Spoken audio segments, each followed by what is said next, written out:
नमस्कार, जय हिंद। मैं आपके साथ में आपका दोस्त प्रजापति आरबी सिंह। उत्तर प्रदेश में एक ऐसी सरकार बैठी है जो केवल अपने दिमाग में जाति का फतूर पाले हुए है। यानी यदि सवर्ण कास्ट से कोई भी नेता होगा तो उसके ऊपर कोई कार्यवाही नहीं होगी। आपने देखा होगा ब्रजभूषण शरण के ऊपर गंभीर और संगीन आरोप है, और वह आरोप कोई आम महिलाएं लगाने वाली नहीं है। वे देश के वे होनहार पहलवान हैं जो जंतर मंतर पर बैठे हुए हैं, और बैठने को मजबूर मात्र इसलिए है कि गिरफ्तारी हो ब्रजभूषण शरण सिंह की। लेकिन ब्रजभूषण शरण तो गिरफ्तार हुए नहीं, गिरफ्तारी का वारंट पहुंच गया बांदा के ब्रजेश प्रजापति के पास में। आपको बता दें, ब्रजेश प्रजापति पूर्व विधायक है तिंदवारी विधानसभा सीट से। तिंदवारी विधानसभा सीट वही है जहां से विश्वनाथ प्रताप कभी चुनाव जीतते थे। भारतीय जनता पार्टी में पूर्व विधायक रहे। ब्रजेश प्रजापति के घर पर अधिकारियों ने गिरफ्तारी का वारंट पहुंचा दिया। आरोप था कि उन्होंने अधिकारियों की उस समय तलाशी ली जिस समय उन्हें यह लग रहा था कि अब मशीनों में घोटाला होने वाला है, जिस समय चुनाव थे। यदि इतनी तत्परता इन अधिकारियों ने ब्रजभूषण शरण को पकड़ने पर अपनाई होती तो शायद यह जातिवाद का मामला न उठता, दो समुदायों के बीच में तलवारें ना खिंचती। लेकिन उन्हें पता है कि कुम्हार का बेटा है, इसे पकड़ेंगे तो कोई बोलेगा नहीं, इसके ऊपर अत्याचार करेंगे कोई बोलेगा नहीं, इसको गिरफ्तार करके ले जाएंगे तो कोई बोलेगा नहीं, कोई पूछने वाला नहीं है। क्योंकि ओबीसी वर्ग के लोगों में इतनी ताकत नहीं है कि वो सड़क पर उतर के खुलेआम विरोध कर सके। केवल इस देश में 5% लोग हैं जो अपना बचाव कर सकते हैं, और वे सीधे सीधे सवर्ण कास्ट से जुड़े हुए हैं। अब उसके बाद में दलित ने भी अच्छा वर्चस्व दिखाया है, और दलित समाज भी अपने आत्मरक्षा करने के लिए और अपने अधिकारों की रक्षा करने के लिए जागरूक है। लेकिन ओबीसी समाज, प्रजापति समाज लगातार अपने अधिकारों का हनन होते हुए देखकर भी चुपचाप बैठ जाता है, क्योंकि उसके समझ में आता ही नहीं है कि वह कौन है, कहां से आया है और क्या करे। उसके अंदर गुलामी का वो मंजर, वो डर, वो भय समाया हुआ है जिसे वो आज तक पीढ़ी दर पीढ़ी निकाल नहीं पाया। ब्रजेश प्रजापति के पास में गिरफ्तारी के वारंट पहुंच जाते हैं, और ऐसे ही वारंट कुछ और लोगों के पास भी वहां पहुंच जाते हैं जो समाजवादी से जुड़े हुए हैं। लेकिन क्या ब्रजेश प्रजापति के घर पर मात्र इसलिए नोटिस पहुंच जाते हैं गिरफ्तारी के कि आपने गाड़ियों की तलाशी क्यों ली थी, आपने यह क्यों कहा था कि ईवीएम की हमें शक है कि आपकी गाड़ियों में है? जबकि यह अधिकार बनता है, जब हमारी किसी चीज का, किसी सामान का खो जाने का डर होता है तो हमें तलाशी ले लेनी चाहिए। इतनी छोटी सी बात के लिए गिरफ्तारी के वारंट पहुंच जाते हैं ब्रजेश प्रजापति के घर।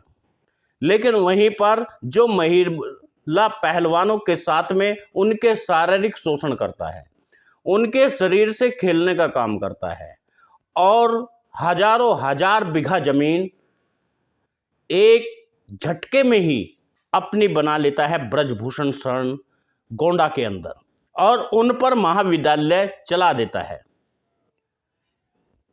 कुश्ती के नाम पर, कुश्ती संस्थानों के नाम पर लगातार गुंडाई चलती हुई आ रही है।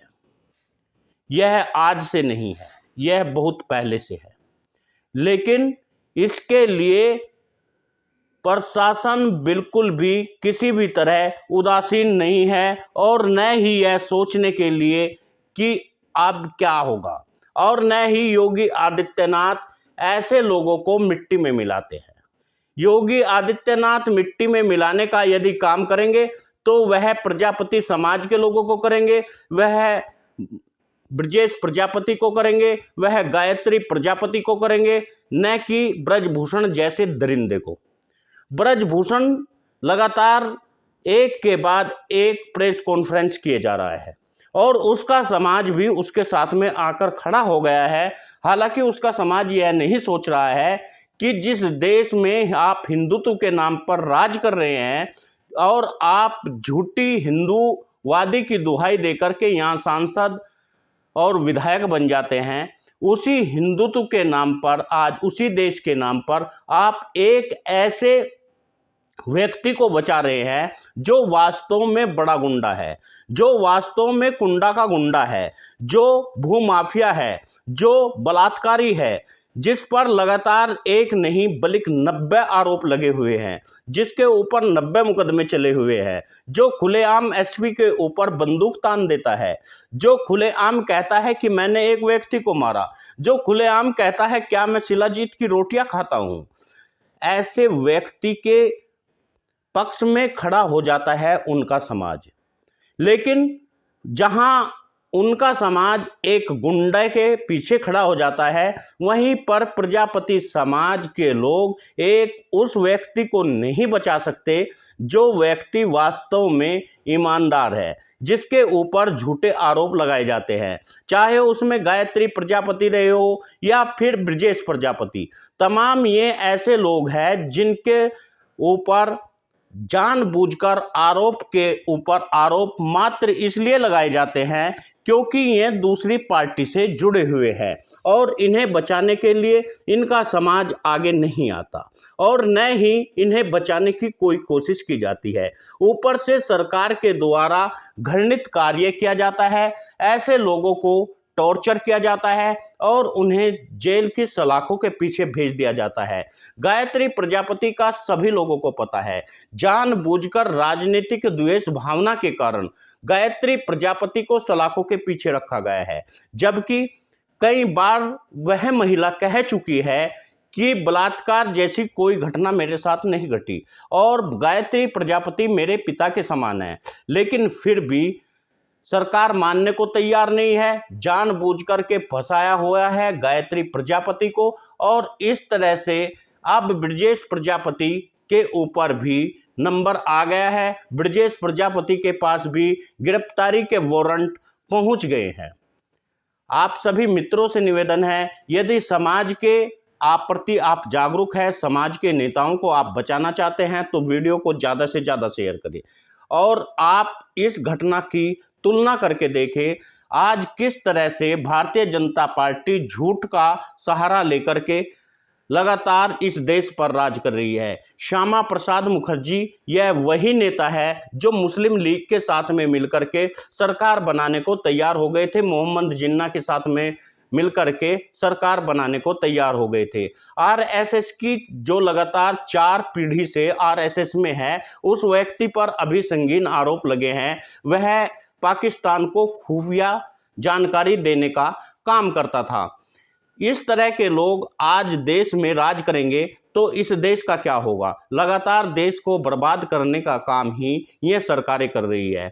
आप सभी मित्रों से एक बार फिर पुनः निवेदन है, वीडियो को शेयर करिए। न्यूज चैनल को यदि सब्सक्राइब नहीं किया तो सब्सक्राइब कर लीजिए ताकि हर खबर आप तक पहुंचती रहे।